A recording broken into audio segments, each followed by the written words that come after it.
అందరికీ స్వాగతం అండి. ఏం చేస్తున్నారు, ఎలా ఉన్నారు? ఈరోజు మన వీడియో ఏంటంటే, ఈరోజు నేను తెల్లవారుజామున 4:30కే లేసానండి. రమణ తొందరగా పొలానికి వెళ్ళా అన్నాడు. అందుకని చెప్పేసి ఎంత కష్టంగా ఉంటుందంటే ఈ చలిలో లెయ్యాలంటే అబ్బా ప్రాణం మీదకి వస్తుంది అనమాట. అయినా కానీ లేచి ఫాస్ట్గా నేను రెడీ అయ్యి, అంటే నేను కొంచెం ఫ్రెష్ అయితే గానీ ఆ మత్తు వదిలి ఆ చలి ఫీలింగ్ పోదనమాట. గబగబా రెడీ అయ్యి కొంచెం వంట అయితే స్టార్ట్ చేసేసానండి. ఈ రోజు నేను మీకు బోల్డ్ కబుర్లు చెప్తూ, కుకింగ్ టిప్స్ చెప్తూ, రకరకాల విషయాలు కబుర్లు చెప్తూ మీకు అన్ని చూపించేస్తాను పదండి. వీడియోలోకి వెళ్లే ముందు మన వీడియోకి ఒక లైక్ కొట్టి సబ్స్క్రైబ్ చేసేయండి. చూసారా బాల్కనీలో ఎంత చీకటిగా ఉందో. ఫస్ట్ అయితే చిక్కుడుగాయలు తీసానండి, పెద్ద చిక్కుళ్ళు. నిన్న ఒలిచిపెట్టుకొని ఉంటే బాగుండేది, కానీ చేయలేదన్నమాట. ఇప్పుడు నేను గబగబా ఒలుస్తున్నాను. ఈ పందిరి చిక్కుళ్ళు ఒలిచేటప్పుడు కంపల్సరీ రెండుగా చీల్చి ఒల్చాలండి. చూడండి లోపల ఎలా ఉందో, గింజలు పైకి చూడడానికి బాగానే ఉంటాయి, లోపల మాత్రం పురుగు ఉంటుంది అనమాట. అందుకని ప్రతి కాయ కంపల్సరీ రెండుగా చీల్చాలి. ఒకవేళ కాయ బాగున్నా గానీ గింజలో కూడా సన్న సన్న పురుగులు ఉంటాయన్నమాట. అందుకని మనం ఏం చేయాలంటే ఉప్పు నీళ్ళల్లో వేసి బాగా నలిపినట్టు కడగాలండి. ఖచ్చితంగా 3 సార్లు అయితే కడగాలండి. చూసుకోండి, కడిగేటప్పుడు కూడా చూడండి సన్న సన్న పురుగులు లాంటివి కాసేపు వదిలేశారంటే పురుగులు లాంటివి పైకి తేలుతాయన్నమాట. చూడండి అసలు ఎట్లా ఉన్నాయంటే లోపల. మీరు పురుగు ఉంది కదా, ఇది మంచి కాయలు కాదు అని అనుకుంటారేమో, అస్సలు కరెక్ట్ కాదండి. పురుగు ఉంది కాయల్లో అంటే వీటికి మందులు తక్కువ కొట్టారు అని అర్థం అనమాట. మా పొలానికి సంబంధించిన విషయాలన్నీ మాకు కొంచెం బాగా ఐడియా ఉంటుంది కాబట్టి చెప్తున్నాను. అస్సలు ఒక్క పురుగు కూడా లేదు, భలే ఉన్నాయని అనుకుంటారు కదా, కాదండి. భలే ఉన్నాయి అంటే దాంట్లో పెస్టిసైడ్స్ అంటే పురుగు మందులు ఫుల్ కొట్టుంటారని లెక్క అనమాట. అర్థమైందా? అలా ఒక్క పురుగు కూడా లేదంటే మనం భయపడాలి, అమ్మ దీంట్లో ఎన్ని ఉన్నాయో అని చెప్పేసి, పురుగు మందులు ఎన్ని కొట్టారో అని.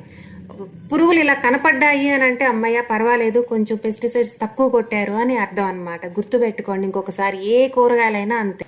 డ్రై ఫ్రై కాకుండా కొంచెం టమాటాలు వేసి ఫ్రై లాగే చేస్తాను, కాస్త ముద్దగా ఉంటుందని చేస్తున్నాను. అలా చేద్దాం అనుకుంటున్నానండి. ఇప్పుడు అన్ని కలిపి నేను ఇన్స్టాపాట్లో పెట్టడానికి రెడీ అవుతున్నాను. రమణ ఏమో కూరొద్దు నాకు టైం అయిపోతుంది, నాకు పెరుగన్నం పెట్టు అంటున్నాడు. చూద్దాం, అయితే పెడతాను లేకపోతే లేదు అని చెప్తున్నాను అనమాట. ఉప్పు కారం పసుపు అన్ని వేసానండి. ఇన్స్టెంట్ పాట్ పవర్ ఆన్ చేసి దాని లోపల ఉండే స్టీల్ బౌల్లో సరిపడా చిన్న గ్లాస్తో కొంచెం నీళ్లు పోసానండి.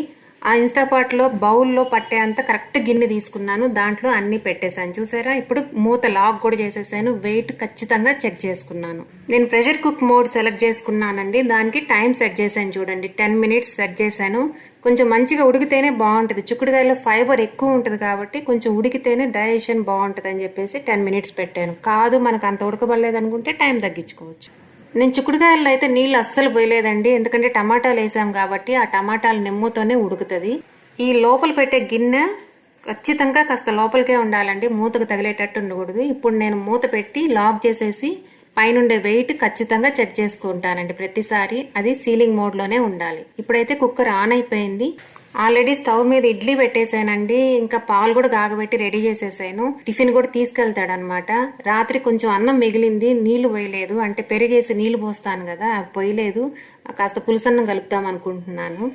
దోసకాయ క్యారెట్ పచ్చడి కోసం నేను మిరపకాయలు వేయించుకుంటున్నాను. చూడండి, ఈ పచ్చడికి నేను ధనియాలు, పచ్చిమిరపకాయలు, ఎండుమిరపకాయలు, కరివేపాకండి మంచి వాసన వచ్చేదాకా సిమ్లో పెట్టి జాగ్రత్తగా ఫ్రై చేసుకోవాలి, లేదంటే కొంచెం మాడినా గానీ టేస్ట్ మారిపోదు.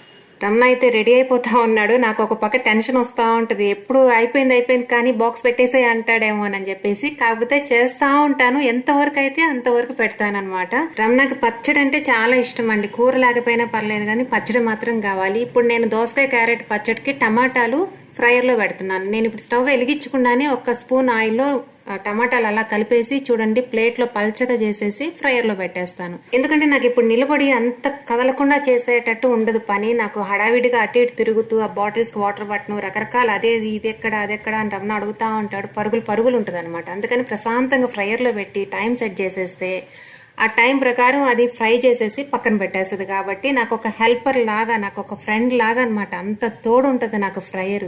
ఇట్లా ఫ్రై చేయాల్సినవన్నీ దాంట్లో పెట్టేసుకొని ఫ్రై చేసేసుకుంటాను. మన ఫ్రైయర్కి సంబంధించిన వీడియో మన ఛానల్లో ఉంది, ఒకసారి ఓపెన్ చేసి చూడండి, మీకు కూడా ఐడియా ఉంటుంది. ఓకేనా? నేను చేసే వంటలంతా నేను ఫ్రైయర్ వాడతాను. ఇంతకీ మీరు సబ్స్క్రైబ్ చేసారా? చేయకపోతే చేసేయండి. దోసకాయ తొక్కలు ఇంకా క్యారెట్ తొక్కలు మిక్స్ చేసి చెట్లకు పోస్తాను. ఈ తీసిన గింజలు అయితే తొట్లలో మట్టిలో కలిపేస్తే మైక్రో గ్రీన్స్ వస్తాయండి. ఈ దోసకాయ పచ్చడికి దోసకాయ గాని క్యారెట్ గాని వెల్లుల్లి గాని నేను మిక్సీలో వేద్దాం అనుకోవట్లేదు. ఎందుకంటే మెదిగితే మెత్తగా మెదుగుద్ది, లేదా అట్టి ఇటు కాకుండా ఉంటుంది. అట్టని నేను దంచుకోవట్లేదు. ఫుడ్ ప్రాసెసర్లో వేసి ఫైన్ గా చాప్ చేస్తున్నాను. చూడండి ఎంత బాగా వస్తుందంటే పచ్చడికి చాలా బాగుంటుంది అనమాట. మనకి సన్నగా వస్తాయి. నేను చూడండి ఎన్ని రకాల ఆయిల్స్ వాడుతున్నాను. 4 రకాలు వాడుతున్నాను అనమాట.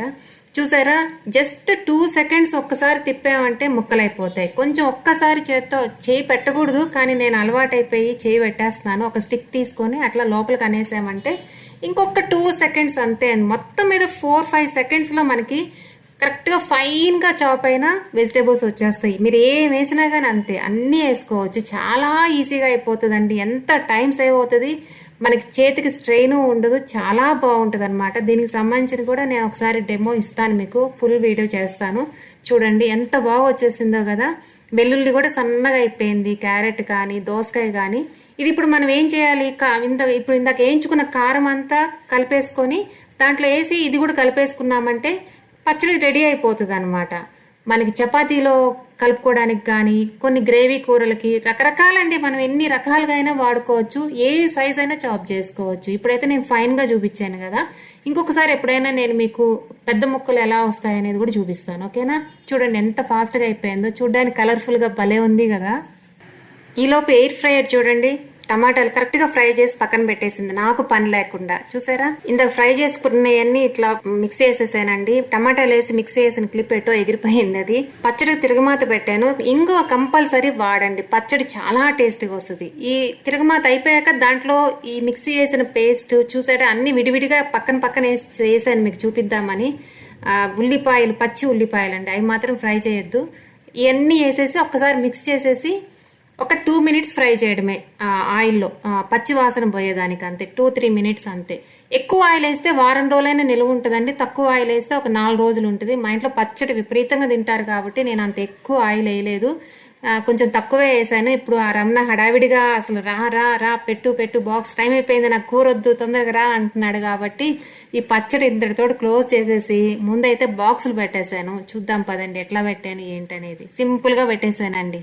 ఒక్కొక్కసారి చెప్పిన టైంకి కరెక్ట్గా రెడీ అయిపోయి వచ్చేస్తాడండి. ఒక్కొక్కసారి లేట్ చేస్తాడు కదా, చూద్దాం ఎట్లాగో లేట్ అవుతుంది కదా, చెప్పిన టైంకి బయటికి రాడు కదా అన్నట్టుగా నేను ట్రై చేస్తూ ఉంటాను కిచెన్లో. చూసారా, రెడీగా బాక్సులు ఇప్పుడే పెట్టేశాను అనమాట. ఇడ్లీ, చెనక్కాయ పచ్చడి, ఇప్పుడు మనం చేసిన దోసకాయ పచ్చడి, ఇంకా పెరుగన్నం. ఇడ్లీ లేని కలర్ డిఫరెంట్గా ఉంది అనుకుంటున్నారా, దానికో స్టోరీ ఉందండి. నేను ఇంకొకసారి ఇంకొక వీడియోలో క్లియర్గా చూపించి చెప్తాను ఇడ్లీ పెట్టినప్పుడు. ఓకేనా? బాక్స్లో అయితే పెట్టేశాను. ఇలా టిష్యూలో కలిపి అంటే చుట్టి పెడతాను అనమాట. ఎందుకంటే డస్ట్ లేకుండా ఉంటుంది, ఆ టిష్యూలు తుడుచుకోవడానికి కూడా యూజ్ అవుతాయని చెప్పేసి. కంపల్సరీ క్లాత్ బ్యాగ్సే కావాలంటాడండి రమణ. ఎందుకంటే ఒక్కసారి వాడాక కంపల్సరీ వాష్ చేయాలి. అదొకటి. అంటే ఉతికేస్తాను, మిషన్లో వేసి బట్టలతో పాటు ఉతికేస్తాను అనమాట. స్నాక్స్ కి బిస్కెట్ ప్యాకెట్ పెట్టాను. ఈ రోజు ఇంట్లో ఏం లేవు స్నాక్స్. ఇప్పుడైతే రమణకు బాయ్ చెప్పేసి కాసేపు రిలాక్స్ అయ్యానండి. కాఫీ తాగేసి చిక్కుడుకాయ కూరకి ప్రిపరేషన్ స్టార్ట్ అయింది. నాన్ స్టిక్ పాన్ కి ముందు రోజు చేసిన కూరకు సంబంధించిన స్మెల్ వస్తా ఉంటది అనమాట ఎంత కడిగినా గానీ. ప్రతిసారి కూర చేసే ముందు ఆ పాన్ లో కొంచెం నీళ్లు పోసి, వీలైతే కొంచెం సాల్ట్ కూడా వేసి బాగా బాయిల్ చేసేసి అప్పుడు ఆ నీళ్లు పారబోసామంటే ముందు రోజు చేసిన కూరల వాసనలు లేకుండా ఉంటదన్నమాట. మీరు కావాలంటే ట్రై చేసి చూడండి. ఇంతకీ మన వీడియోకి లైక్ కొట్టారా, సబ్స్క్రైబ్ చేశారా? చేయకపోతే చేసేయండి, కుదిరితే లైక్ కొట్టండి. నేను ఈ రోజు కిచెన్ లో వాడిన ప్రోడక్ట్స్ సంబంధించిన లింక్స్ అన్ని నేను కామెంట్ బాక్స్ లో ఇస్తానండి, ఇంకా డిస్క్రిప్షన్ లో కూడా ఇస్తాను. మీకు ఇంట్రెస్ట్ ఉంటే ఆ లింక్స్ మీద క్లిక్ చేసి అక్కడ కంప్లీట్ డీటెయిల్స్ చూసుకొని నచ్చితే కొనుక్కోవచ్చు. ఓకేనా? ఈ హడావిడింతా అయిపోయే లోపు చూడండి, ఇన్స్టా పాయింట్ సౌండ్ లేకుండా దాని పని అది చేసుకొని ఉడకబెట్టాడు, పెట్టేసింది. ఈ హడావిడిలో అసలు ఇంక పట్టించుకోలేదు, కూర అవ్వదు కదా, ఇంక ఇప్పుడు అల్లా దీంతో కాదన్నట్టుగా ఇంక వదిలేశాను. కాసేపు గార్డెన్ లో తిరిగేసి వచ్చాను. రకరకాల పనులు చేసుకొని మళ్ళీ చిక్కుడుకాయ కూర చేయడానికి వచ్చానమాట. వెంటనే నేను కంటిన్యూస్ గా చేయను, రకరకాల రిలాక్సేషన్స్ కావాలన్నమాట నాకు. కాఫీ తాగడానికి కాసేపు, రమణ ఉంటే ఇద్దరం కలిసి తాగుతాము. ఈయన ఉదయాన్నే పాలు తాగి వెళ్ళిపోయారు కాబట్టి ఇంకా నేను ఒక్కదాన్ని కూర్చొని కాసేపు రకరకాల న్యూస్లు వింటూ కాసేపు, గార్డెన్ లో కాసేపు, అలా టైం అంతా అలా రిలాక్స్ అవుతూ వంట కూడా చేస్తూ ఉంటారు అనమాట. అందులో ఈరోజు ఉదయాన్నే లేసాను కదా, అంత ఫాస్ట్గా అన్నీ చేయాలనిపింది. ఇప్పుడైతే చిక్కుడుకాయ కూర అవుతా ఉంది. చలికాలం కదా, అందుకే ఖచ్చితంగా రసం అంటే చాలా ఇష్టంగా పోసుకుంటారు ఇంట్లో. అందుకే అల్లం రసం చేస్తున్నానండి. టమాటా, అల్లం ముక్కలు, కొంచెం వెల్లుల్లి, కరివేపాకు, ఉప్పు, ధనియాల పొడి, రసం పొడి, కొంచెం మిరియాలు వేసేసి మెత్తగా మిక్సీ వేసేయాలి. ఇందాక పచ్చడి వేసిన దాంట్లోనే వేసేసాను చూడండి. మొత్తం ఇలా బౌల్లోకి పోసేసుకొని సరిపడా నీళ్లు, ఉప్పు సరి చేసుకొని తిరగమాత వేసేయడమేనండి. కాస్త బాగా తెల్లాక ఆపేస్తే సరిపోతుంది. పని తొందరగా అయిపోయిందని చెప్పేసి కాస్త తొందరగా రెడీ అయ్యి మా లక్ష్మి పనికి వచ్చే లోపల బయటకు వెళ్ళి ఇట్లా ఫ్రూట్స్ తీసుకొచ్చేసానండి.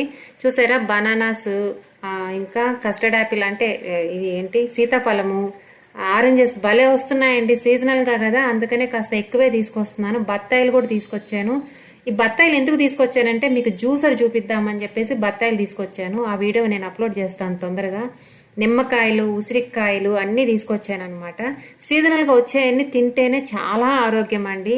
అన్సీజన్లో దొరికేవి, ఇప్పుడు పుచ్చకాయలు అసలు సీజన్ కాదు, కానీ ఈ టైంలో పుచ్చకాయలు కూడా కనిపిస్తాయి, కానీ అలాంటివి తినకూడదు అనమాట. సీజనల్గా వచ్చాయి. సీతాఫలాలు చాలా బాగుంటున్నాయి అసలు. దొరికితే మాత్రం కొనుక్కోండి, మంచిగా టేస్టీగా కూడా ఉంటున్నాయి. ఉసిరికాయలు చాలా మంచిదండి. చలికాలం తింటే మనకు బాడీకి రెసిస్టెన్స్ అనేది ఎక్కువ ఉంటుంది అనమాట. అల్లము, ఉసిరికాయలు చాలా మంచిది, అందుకే నేను రెగ్యులర్గా తీసుకొస్తాను. ఆల్రెడీ పండిన బనానాస్ ఉన్నాయి, అంటే ఒక 4 days బ్యాక్ తెచ్చినాయి. అవి కంప్లీట్ అయ్యే లోపల ఇవి కూడా పండుతాయని చెప్పేసి పచ్చివి తీసుకొచ్చానమాట. అలా బనానాస్ కాడలు గ్రీన్గా ఉంటే వాటికి ఎక్కువ మందులు వేయలేదని లెక్క. కాడలు కూడా ఎల్లోగా అయిపోయాయంటే వాటికి కార్బైడ్ వేసారని లెక్క. గుర్తు పెట్టుకోండి, సరేనా? ఈ ఫ్రూట్స్ అన్ని కడిగి ఆరబెట్టుకున్నానండి. ఈ వీడియో మొత్తం మీద మీకు ఏం నచ్చిందండి? అంటే నేను చేసిన రెసిపీస్ లో ఏం నచ్చాయి, నేను యూజ్ చేసిన ప్రోడక్ట్స్ ఏమన్నా మీకు నచ్చాయా, ఇంకా నేను చెప్పిన టిప్స్, హెల్దీ టిప్స్ కానీ ఏమన్నా నచ్చాయా, కుకింగ్ టిప్స్ ఏమన్నా నచ్చాయా, వీటిలో ఏ పాయింట్ మీకు నచ్చిందనే విషయాన్ని కంపల్సరీ కామెంట్స్ చెప్పండి. అది పాజిటివ్ అయినా పర్లేదు, నెగిటివ్ అయినా పర్లేదు, ఓకేనా? మీరు నాతో మాట్లాడాలనుకుంటే కామెంట్స్ లోనే కదా మాట్లాడాలి. అలా నేనేదో బోల్డ్ కబుర్లు చెప్పాను, మీరు కూడా నాతో మాట్లాడాలి కదా. మన కమ్యూనికేషన్ ఉంటేనే కదా బాగుంటది. నాకైతే చాలా ఇష్టంగా అనిపిస్తుంది. మీరైతే కంపల్సరీ కామెంట్ చేయండి. ఇందాక చెప్పినట్టు నేను వంటల్లో ఇప్పుడు దాకా నేను వాడిన ప్రోడక్ట్స్ అన్నిటి లింక్స్ అన్ని నేను డిస్క్రిప్షన్ లో ఇస్తాను, ఇంకా కామెంట్ బాక్స్ లో కూడా ఇస్తాను. ఒకవేళ మీకు నచ్చితే ఆ లింక్స్ ద్వారా వెళ్ళి డీటెయిల్స్ అన్ని చూసుకొని కొనుక్కోవచ్చు, ఓకేనా? మన వీడియోకి ఒక లైక్ కొట్టండి. ఇంకా సబ్స్క్రైబ్ చేయని వాళ్ళు ఎవరైనా ఉంటే సబ్స్క్రైబ్ చేసేయండి. ఇంకా మీకు వీడియో కానీ నచ్చితే మీకు తెలిసిన వాళ్ళకి షేర్ చేయండి. మన ఛానల్లో ఇంటికి, వంటింటికి అవసరమైన రకరకాల వస్తువుల గురించిన వీడియోస్ అన్ని అప్లోడ్ చేస్తుంటాను. ఇంకా నేను చేసే కొన్ని వంటలు కూడా ఇలాగే అప్లోడ్ చేస్తుంటాను, ఓకేనా?